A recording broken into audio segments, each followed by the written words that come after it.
The council will see you now.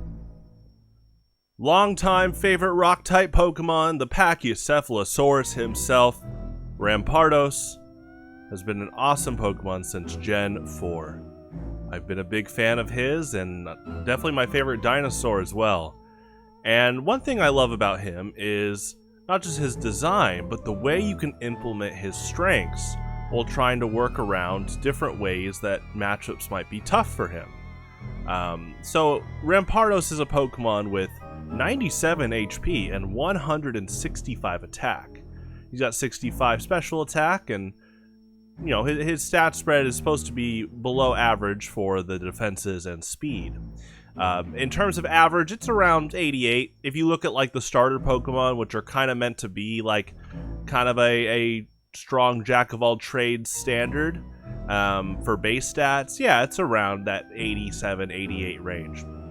And so, you know, Rampardos is one of the highest attack stats of any Pokemon, which is really cool. And he's got pretty high above average HP. And so what that means is, you know, you might be able to get, you know, you can get trades in and deal a lot of damage. When it comes to competitive Pokemon, there's obviously so many different intricacies and compatibility combos and counters that you and your opponent are going to be throwing out when it comes to just one Pokemon alone. In Rampardos' case, it is a go big or go home default that people will jump to when they see those attacking stats. And, you know, it's fair to, you know, see people going right for the brute force wall breaking play style.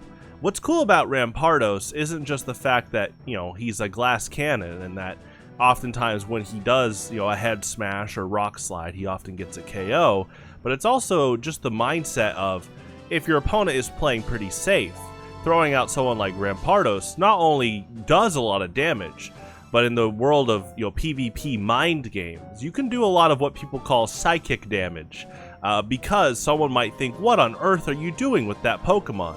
A Pokemon that in OU, you know, is currently not meta, not used a lot right now, and, you know, it definitely a, you know, high risk, high reward type play style. So you throw Rampardos out, and your opponent might be going, what are they doing? What's going on? But if they don't respect the 165 attack, they might be losing, you know, their defensive pivot like Corviknight. They might be losing a Pokemon they're trying to pivotally switch in like Therian Landorus as you click Ice Beam.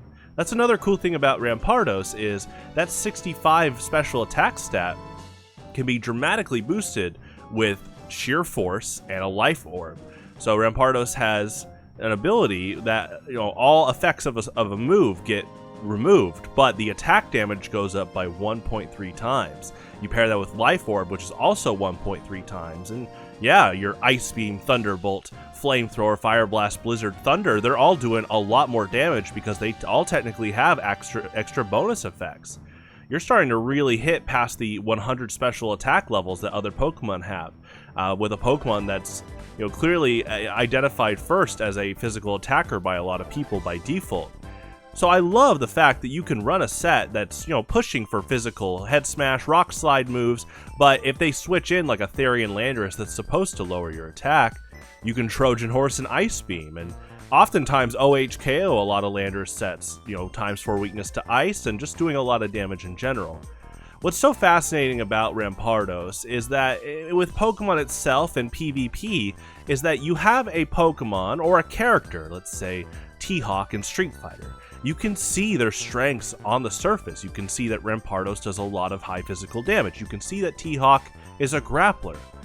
But because we all press buttons differently, and there's a lot of options in these games, you can play these characters in a lot of different ways. I just mentioned special attacking Rampardos, which, you know, can be kind of crazy for some people to think about, especially with, you know, his special attack stat being, you know, pretty below average. But then again, you factor in how many different special moves he learns of different type varieties, you know, Sheer Force, Life Orb, and the fact that he can still use his 165 physical attack, and he can become a mixed wall breaker. T-Hawk has really good normals.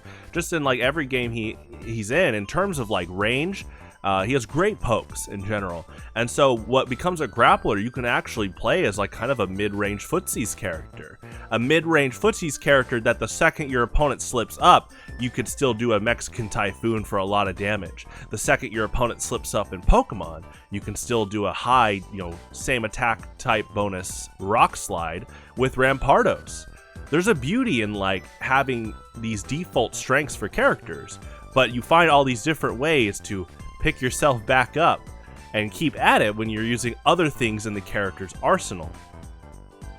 I think, honestly, another beautiful thing about Pokemon is that you have the customizations for being a trainer. And so when it comes to, EVs, IVs, natures, moves, items, there's so many different things that you can do for variety's sake. Right now in Gen 9 in Smogon singles, they haven't banned the terrestrialization mechanic, and that lets you alter your type. And that alone has opened up many different gateways for Pokemon to be played in different ways. Changing your type alone also means that, when you use an attack of that same type, it's going to have more damage. So Rampardos, you can change to a grass type and use Trailblaze, which he got this generation, to increase his speed while still doing physical damage. It's the mindset like this to be constantly creative, I think, that helps players in competitive games. Rather than people being, cynical and reductive, they look at and I've seen it before. People on Smogon forums or in Melee forums will look at a character like Rampardos, or look at a character like Yoshi, and they'll say, oh, with Rampardos, yeah, you have to guess a lot, so it's inconsistent. So, you know what? I'm not going to play this Pokemon. Why are you talking about this Pokemon? It's a waste of our time. But that's the thing. The weakness you're saying is from guessing. And if I'm making hard reads, it looks like I'm getting probably a lot of knockouts. Depending on the matchup, 165, stab head smash, that's going to knock out a lot of Pokemon on average. And so I'm willing to make those reads. I mentioned earlier about someone switching in a Landorus and me using Ice Beam. And that the context is, you have to understand how rare is this. I mentioned Trojan Horse Rampardos, and in this case, Ice Beam is kind of a Trojan Horse. A lot of people might already be brushing off Rampardos if they're, similar to how people are, being condescending on Smogon forums. So you run into them on the ladder, and they'll see, oh, Rampardos, physical attacker, I'll switch in my Landorus, lower his attack. Okay, well, here's Ice Beam with sheer force boost, and so that whole 180, your opponent, it's fascinating to see how they react. Are they inspired? Are they, flipping out saying, quote, cheese, when it's in the game? It's a perfectly fine strategy to do. And on the Melee end, people would constantly say, oh, Yoshi's not viable, he'll never do good at a tournament. And then you see Amsa in the early 2010s start showing up in more tournaments. And as he got more results, people started changing their opinions. But that's the fun part, is that Amsa didn't let naysayers put him down. He was creative about what attributes are of this character. So again, I think it's easy for people to fall into a pitfall of, oh, this is how a character should be played. But just like Rampardos' ability, Mold Breaker is where you're able to go bypass, different archetypes and then play a character in a completely different style with the tools you're given. I've constantly praised the jack-of-all-trades archetype like Mario, Ryu, Ken, Luigi, and what's cool about them is they're on the forefront of showing, hey, you can kind of play these characters in a lot of different ways, in a pretty easy, adjustable fashion.